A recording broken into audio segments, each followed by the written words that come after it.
আসসালামু আলাইকুম সম্মানিত ভিউয়ার্স, কেমন আছেন? আমি মোহাম্মদ জাকারিয়া, চিকিৎসক, মোটিভেশন স্পিকার।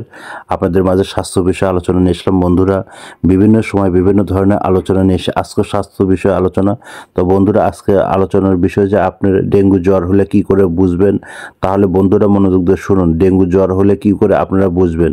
ডেঙ্গু জ্বর হলে কিন্তু আপনার শরীরের মধ্যে তীব্র জ্বর হবে এবং ঘুষঘুষানির জ্বর, এবং শরীরের মধ্যে আপনার লাল লাল দাগ হবে এবং তীব্র মাথা ব্যথা হবে এবং আপনার বমি হবে, এবং এই জ্বরটা কিন্তু আবার 7 দিনেরও বেশি থাকতে পারে। এই ধরনের সমস্যা হলে বুঝবেন যে আপনার সমস্যা হয়ে গেছে বা ডেঙ্গু জ্বরের মতো সমস্যা হয়ে গেছে। এবং এই মশার থেকে আপনার প্রতিরোধ সেটা হচ্ছে যে আপনি মশারি ব্যবহার করুন এবং জমে থাকা যে বিভিন্ন যেগুলো পানি আছে সেগুলো আপনি পরিষ্কার রাখা, আশেপাশে জঙ্গলগুলো পরিষ্কার করেন। আর খুব বেশি সমস্যা হয়ে গেলে আপনার প্রাথমিকভাবে স্বাস্থ্য কমপ্লেক্স দেখান। আর পরবর্তী কি রিলেটেড ভিডিও চান অবশ্যই কমেন্ট বক্সে আপনি লিখতে ভুলবেন না। আর আমার এই 100 বছরের প্রতিষ্ঠান, যে কোনো অসুখ বিসুখ, গোপন অসুখ বিসুখ আপনারা যোগাযোগ করবেন। তো এতক্ষণ মনোযোগ সহকারে দেখার জন্য সবাইকে থ্যাংক ইউ, সবাইকে ধন্যবাদ।